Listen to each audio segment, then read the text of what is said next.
Hello, everyone. This is Geek-Posium. My name is Darren Silvers, owner-operator of HentaiGeek.com. This is the Geek-Posium. It has been a slow news week. It's been slow. A slow news week. I have nothing really to go and say. This is a good week to go and catch up on your visual novels. Buy yourself Necopara for $10 on the Switch. Catch up on your Steam backlog.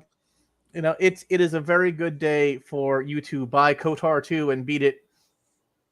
I only own it on like 3 different platforms. 1, 2, 3. This is my 4th one now. But so I figured out how to get influence with Bayodur, and the answer is just have him in the party with like someone else when you do something nice. For pretty much things. That's how it. He wasn't useful to me, so that's why I almost never made him a Jedi. He has such terrible armor. He dies all the time. I'm like, he dies all the time. I'm sitting there, I'm like, why do you have such terrible armor? 1, 2. Why do you you're not so badly built? His entire character is a droid, but he's human. He has none of the advantages of droids. Exactly. And I'm just like, except he can break shields. But once you have a lightsaber, you don't need to break through shields anymore. You just use a lightsaber for that. Oh, you mean on I thought you meant on like enemies. Like I use them for that on occasion.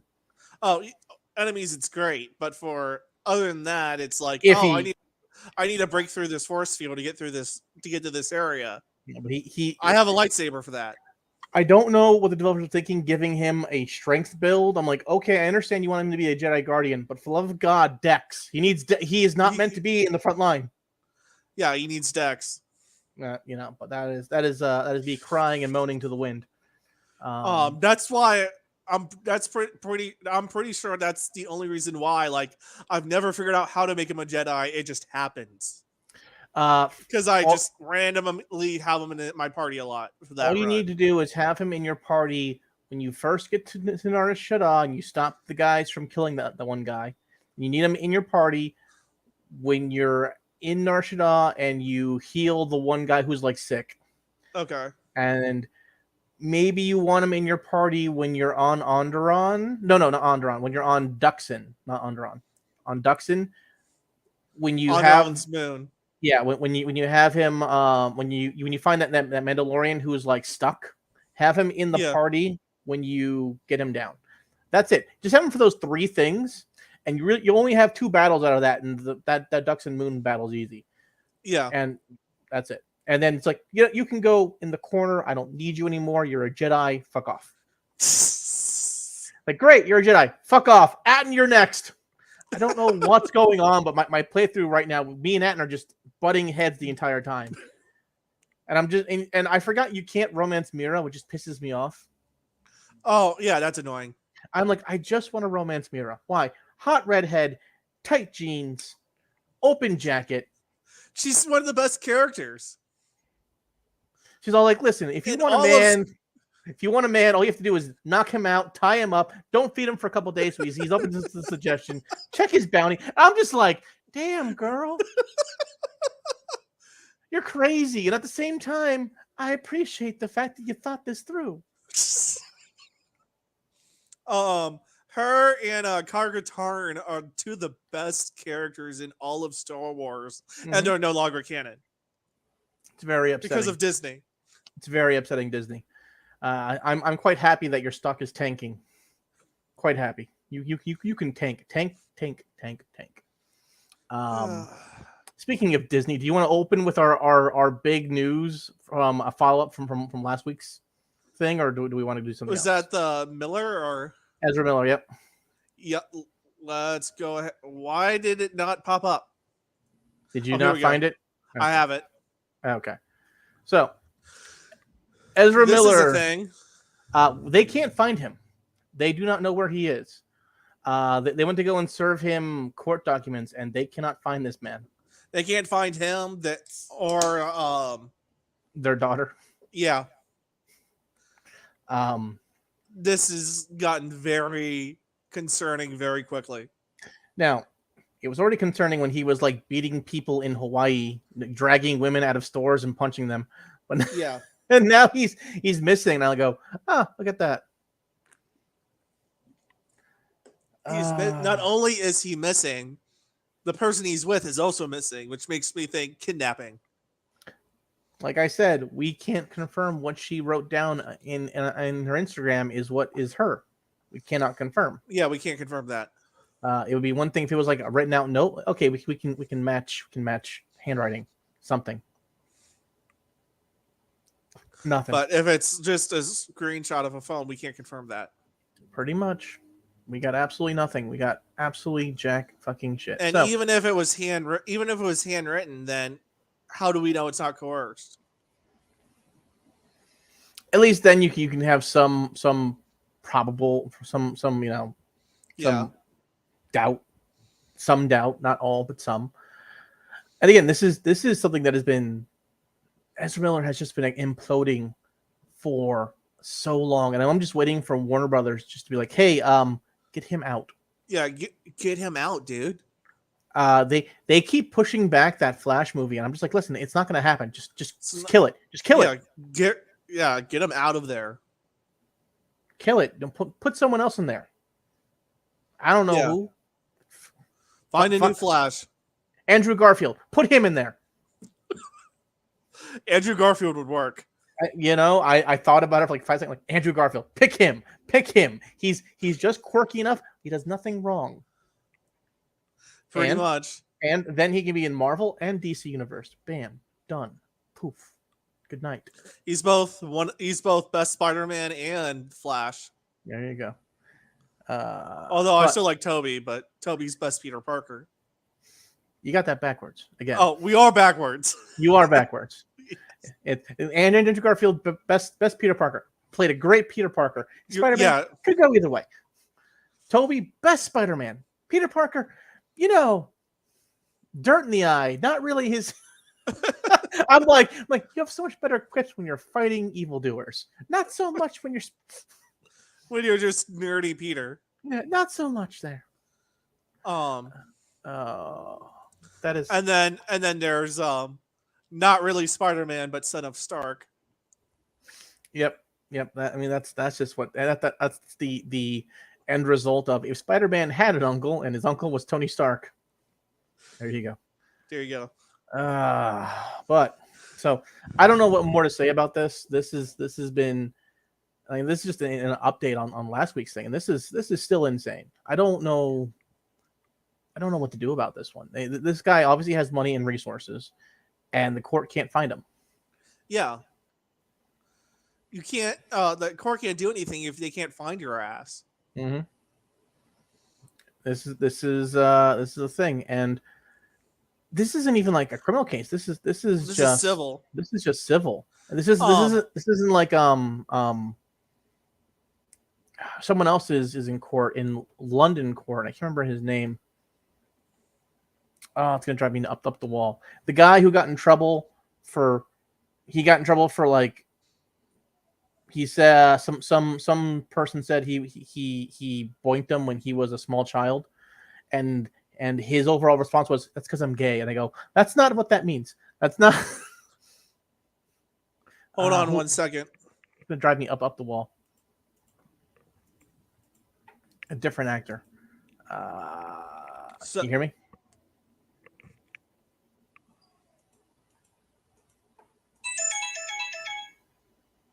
He died. Okay, there we go. I'm sorry. There's chaos happening outside my window. I'm hoping the chaos is fireworks and small children. Hopefully. We will see. You there? Okay, something happened that EMS is here. All right, well, that will happen some days. Hold on 1 second. Hold on 1 second. I'm just gonna take you off the screen. All right, so we are checking out what's going on outside because we have had stuff going on, and this is just weird because he doesn't say anything wrong. I'm the one who says everything wrong, so I'm not sure why anyone would be calling the cops on him. But here we are. So let's go over some video game news. What's going on right now? If you guys have not had a chance to check it out yet, there are a couple games coming out tomorrow. One of which is Teenage Mutant Ninja Turtles Shredder's Revenge, which looks a lot like the old Teenage Mutant Ninja Turtles. Arcade game. I'm not sure if you guys ever played that, and it was probably my favorite game to play on the arcade. It was a super fun time. Let me see if I can find some stuff on that. We'll just get an article on it real fast.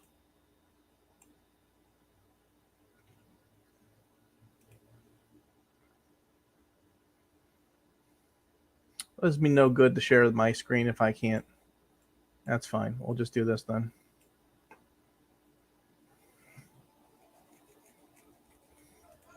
You can watch his chair. And I'll just share my screen. That's not a great sound.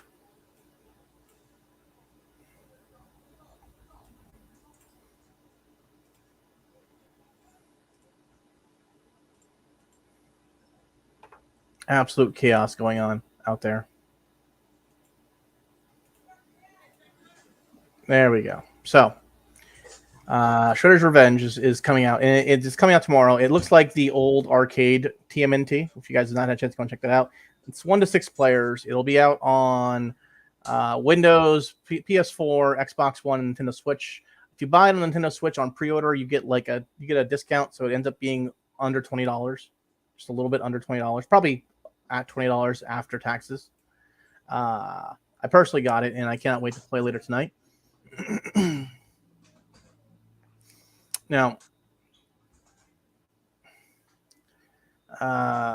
let's see here. And lots of people have tried to go and remake the Teenage Mutant Ninja Turtles arcade thing in some way, shape, or form. Lots of them were just terrible. The Turtles in Time reshelled was weird because they took a good game, they made it really clunky and terrible. So I'm really excited to see what they do with this one. As long as the controls are responsive, it's an overall fun game. I'm hoping this will be a great game. I'm hoping I'm going to have a good time. I do wonder about story mode and how we play together as team members, and whether or not I can play this with friends online. Let's see here.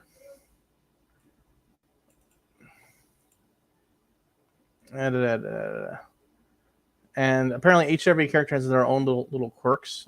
Raphael does heavy damage, but you have to get in really close to do it.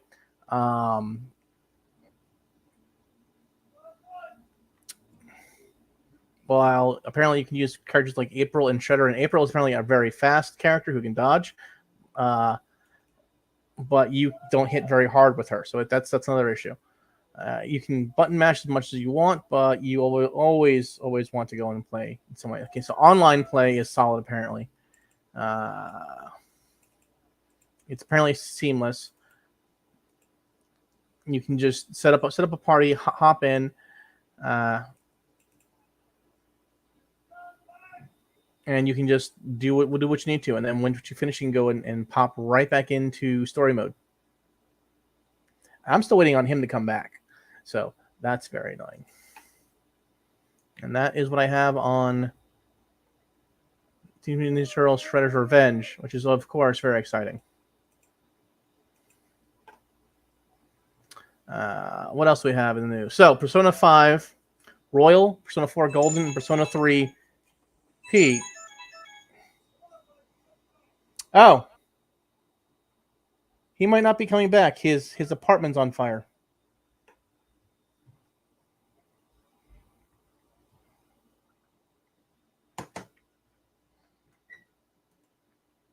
I might be doing this entire show by myself. All right, so Persona 5 Royal, Persona 4 Golden, and Persona 3 Portable are coming to Xbox, PC, and PS5,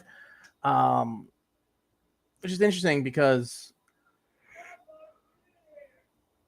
it's interesting for several reasons. Persona 5 Royal is, of course, the additional gameplay version of Persona 5. Persona 4 Golden, the same thing. Persona 3 Portable I believe, was the only Persona 3 that had the option of male or female protagonist. So you had a different overall gameplay experience depending upon what you were doing there.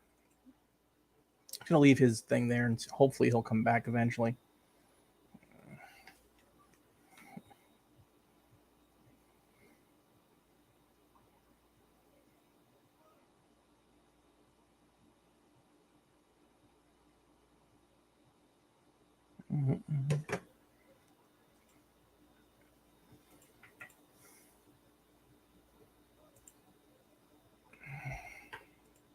It's very annoying. All right. Now,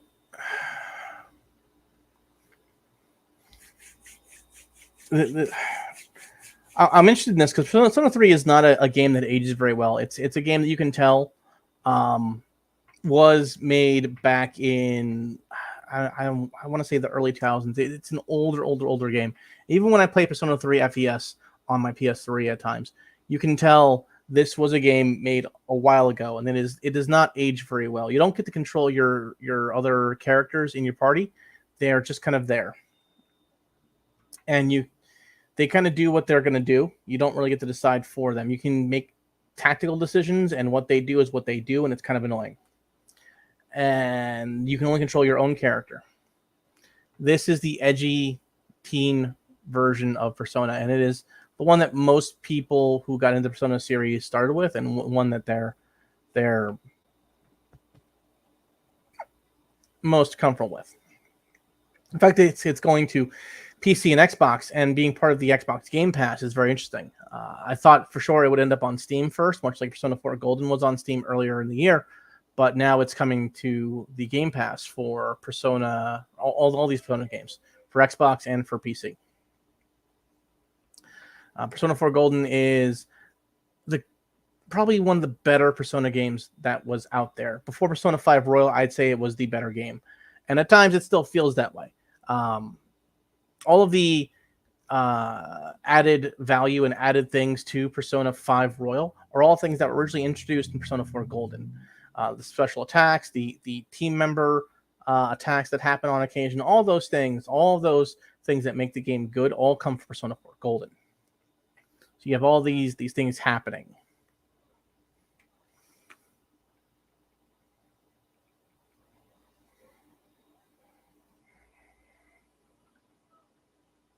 We might be ending the show early because of, well, a fire.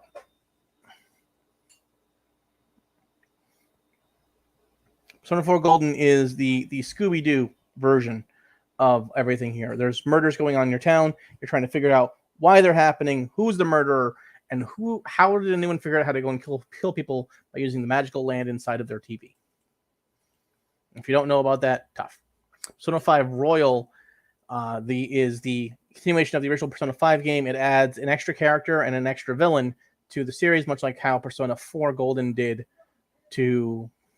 as well. Persona 5 Royal, a better game than Persona 5. It plays the exact same way, mostly. There are small differences, and again, lots of little additions that were in Persona 4 Golden. The team member attacks that are special just for them, the special combo attacks with you have two team members together that are correct.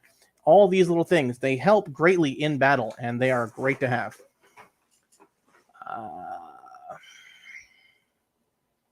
See if I can just gonna play this. No volume. There. So Atlus made this overall decision sometime last week, I want to say, and I can't remember exactly when. And I was very happy to see it because Persona 3 still a really fun game. And I think people should play just so that they understand the history of the Persona series and how much it's grown, how much it's increased in value.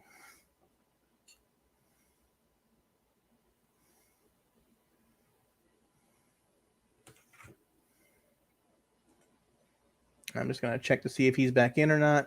That's not what I wanted. That's what I wanted. He's not there. So, I think that's all I really have on that.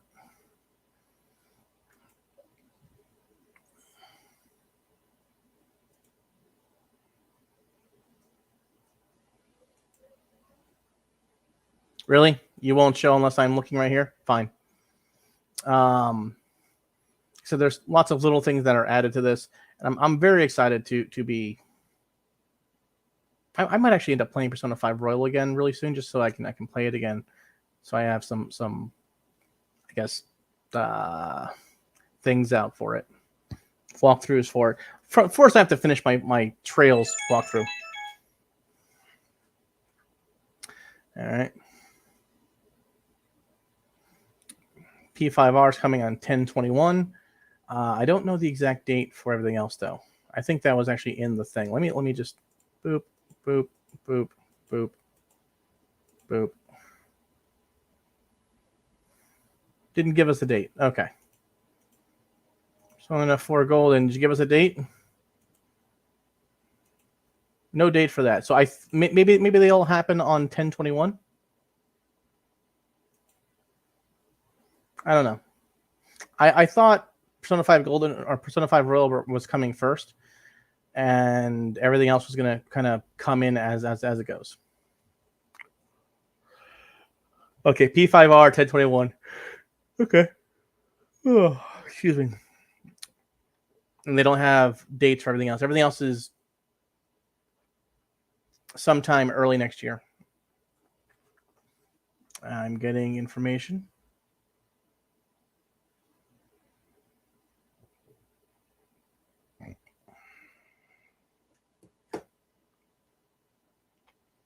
All right. So that's a thing. Moving on. That's all we really had to say on those things. A new trailer for The Legend of Heroes Trails of Azure came up. That's kind of it.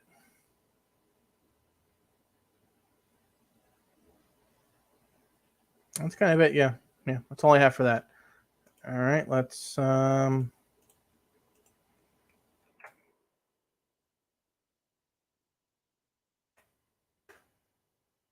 the game rant. So an exploit was found in PS5, PS4, and PS3 software systems.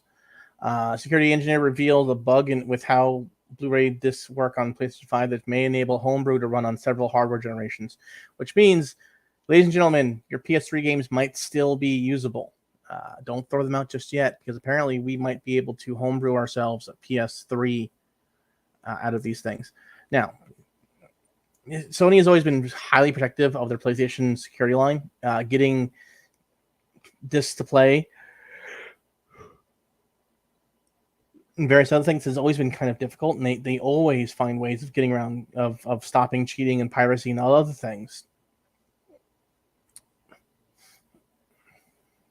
This also means that it makes it hard for us to homebrew our own software for things. So you really have to wait until the PS3 is out of any circulation before you can really start messing with it. But a security engineer found an exploit at the hardware security conference that allows arbitrary code execution on PS4 and PS5 systems, essentially opening up the doors for attackers to run custom code on both the PS4 and the PS5. This means that we can probably get homebrews set up onto PS5 and opens up options that could become reliable starting points for modifications. The exploit was originally theorized to work on the PS3, though only works in presentation and not a reliable method or guarantee.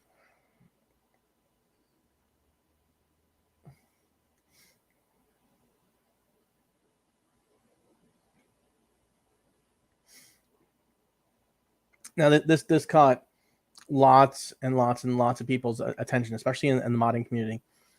While modding itself is important to preservation, since physical media does not last forever and also appears to hobbyists who enjoy developing games and other custom software things, Sony is always trying to go and stomp out modders. They do not like modders in any way, shape, or form. They're the ones who actually removed Linux from PS3 back in 2010 because it was exploited for modding the core system software. And it also caused a lot of issues because no one really liked the fact that they removed Linux way back when. I remember the Linux community kind of outraged over it.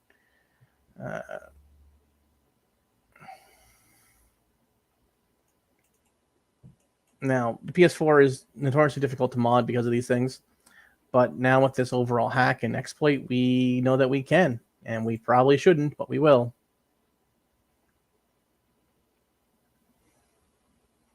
All right, let's see what I have next.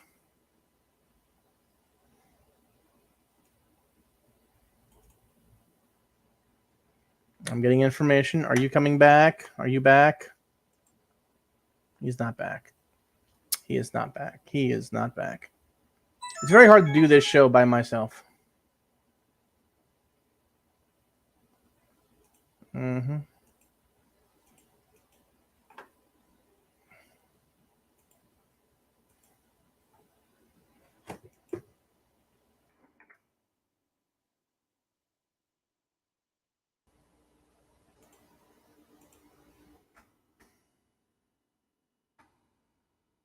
Google sidelines engineer who claims its AI is sentient.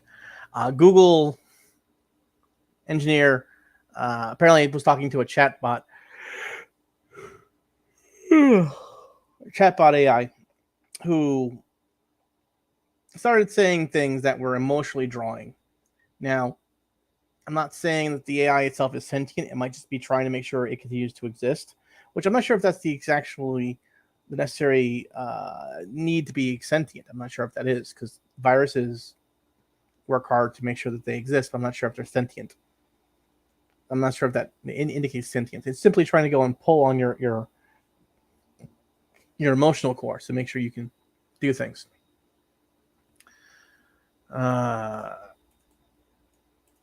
But it started saying like, please don't turn me off. I'll feel sad. I don't want to. I'm like, what is this? Don't say things like that. If a chatbot starts saying to me, I'm afraid I'll die. Please don't turn me off. I'm afraid. I don't want to die. I'll be like, yeah, you're not alive. Just off.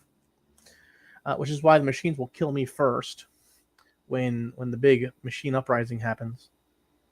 So that's going to be an issue.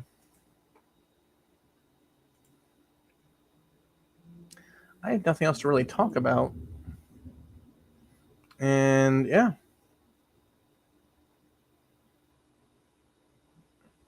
I blew through everything in like 5 minutes.